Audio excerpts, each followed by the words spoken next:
You're about to watch a Trains Newswire video. If you enjoy what you see, consider watching some of our other full-length videos. Hotspots, Horseshoe Curve, Tehachapi, Chicago Racetrack, and more. Locomotive, the video companion to our best-selling special issue. And a special collection from documentary producer Rich Luckin. All these and more are available from our website, kalmbachhobbystore.com.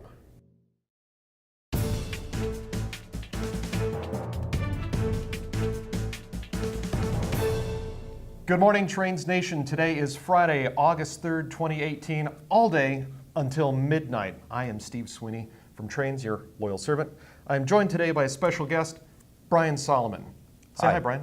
Hi, how are you? Yeah, author of this book, Brian Solomon's Railway Guide to Europe. We'll be talking about this in a few minutes, but first we're going to talk about all the news that's fit to talk about in the world of railroading. We got some interesting things going on, so and I chime in a little bit. Well, I'd be more interested in the news that's not fit to speak about personally.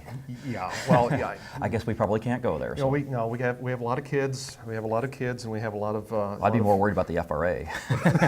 Oh dear, yes. Off the record, it's Trains Confidential. Well, that'd probably be good fun. That's the next segment, right? Yes, yes, it is. Well, we talked about this just ahead of time. What were they thinking, or is this a good thing, or is this a bad thing? Amtrak, we have a story from Tyler Trahan earlier this week. Amtrak has cooperated with a UK-based video game producer to produce Train Sim World, Northeast Corridor Edition. They put a person behind the controls digitally of an ACS 64 or a CSX-owned Jeep 38-2. And my question is, why the Jeep 38-2? I've spent a lot of time on the corridor, and that's not an engine you see very often on the corridor. Yeah. I mean, I wonder if there's like an odd switch here or there, or some industrial I know CSX has a couple of jobs based out of Cedar Hill and New Haven, so maybe but that only gets you, basically New Haven, on the Metro North part of the corridor, yeah. So that's a bit of an odd choice, I think. Maybe, again, there's probably some operations further south as well. But what about the ACS 64? They said that basically all the controls are functional and as designed. Well, that'd be pretty cool. The ACS 64, it's a Siemens engine. It's based on the Vectron, which is a common locomotive in Europe. You probably might find a picture of it in there somewhere. Yeah. That's a really cool engine. Great acceleration. I know when they were testing them, that they put one of the locomotives on one motor, and they were able to accelerate up to like 125. I think it took a little longer than 4 motors, but they're a very, very impressive electric. High horsepower, fast acceleration. I know guys that run them and are really, really pleased with them. So that's a good choice. And it's the standard locomotive for Amtrak on the corridor. Yeah.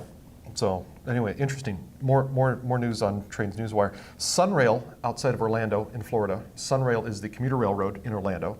One of the fewer commuter railroads down south.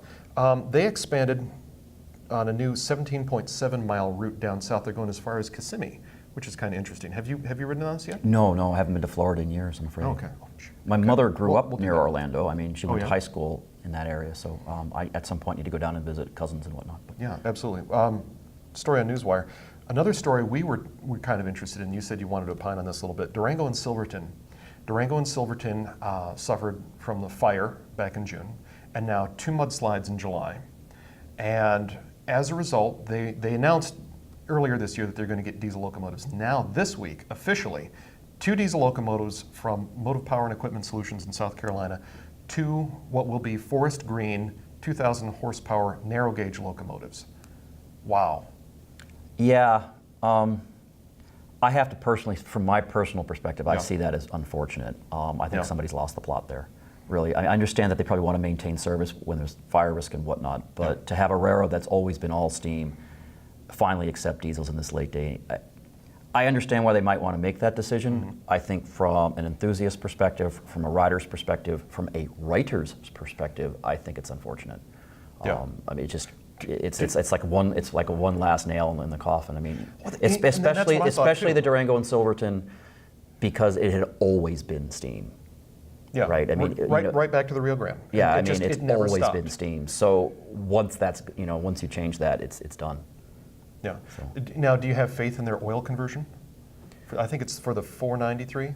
It shouldn't be a problem. I mean, I'm not an expert on fireboxes, but I mean, an awful lot of locomotives have been converted back and forth between oil and coal before. So I don't think that should make a huge difference. I mean, it won't smell the same. You know, I mean, there's that a coal smell you get off of a coal-fired engine. There's nothing else like coal.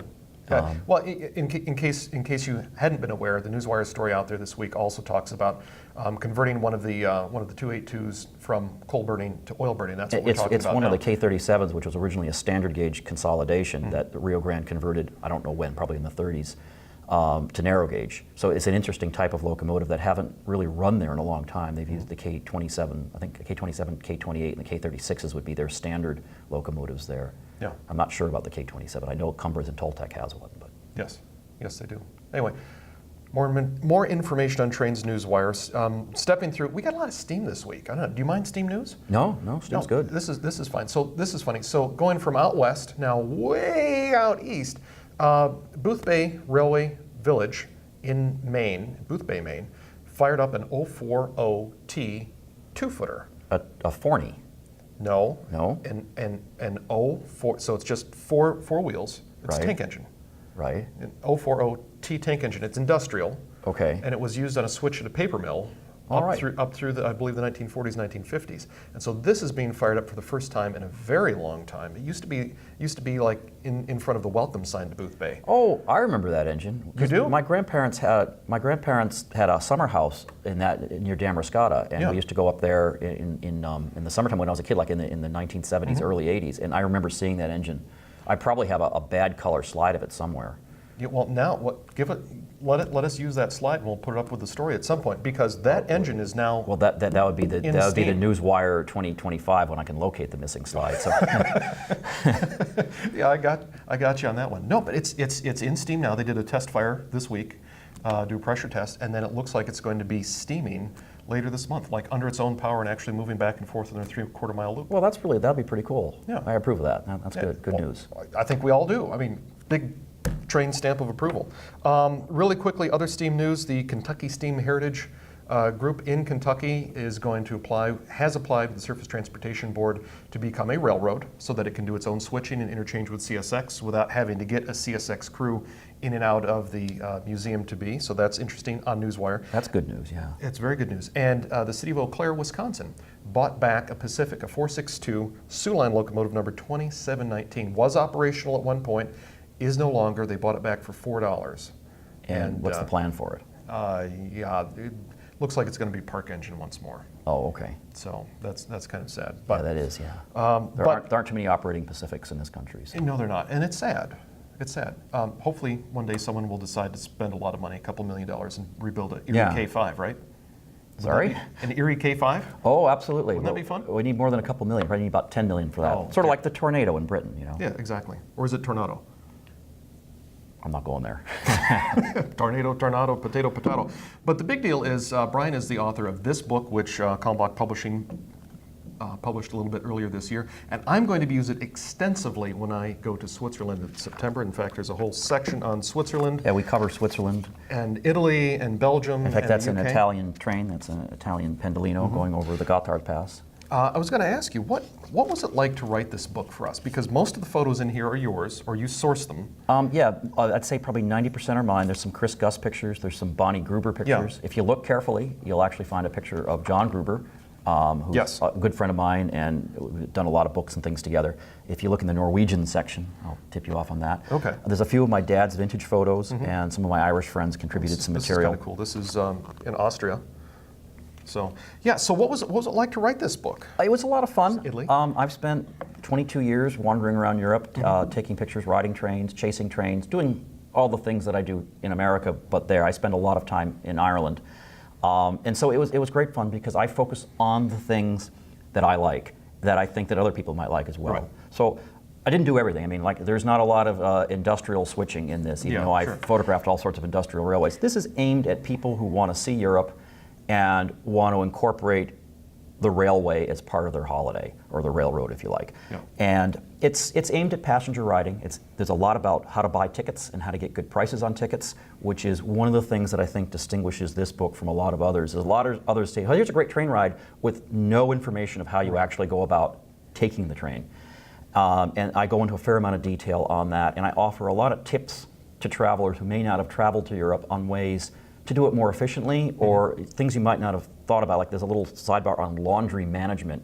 Laundry management? Yeah. What do you mean by that? Well, I've seen Americans come over for a week with, these massive suitcases full of laundry. Right. And first of all, the trains over there are fairly compact, and a lot of times there's no place for a big suitcase, especially if you're on a long distance train, yes, but if you're taking commuter trains, this becomes a problem.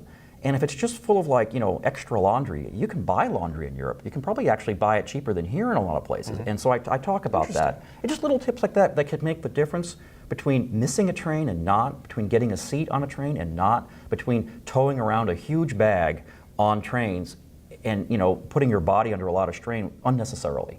I travel around Europe with a backpack. I know Brian Schmidt took it away from me before I came into the studio. But I've got like a backpack with my cameras, and I throw a couple of extra pairs of laundry in there, and maybe a guidebook or my notebook. Yeah. And that's really all I need for a week.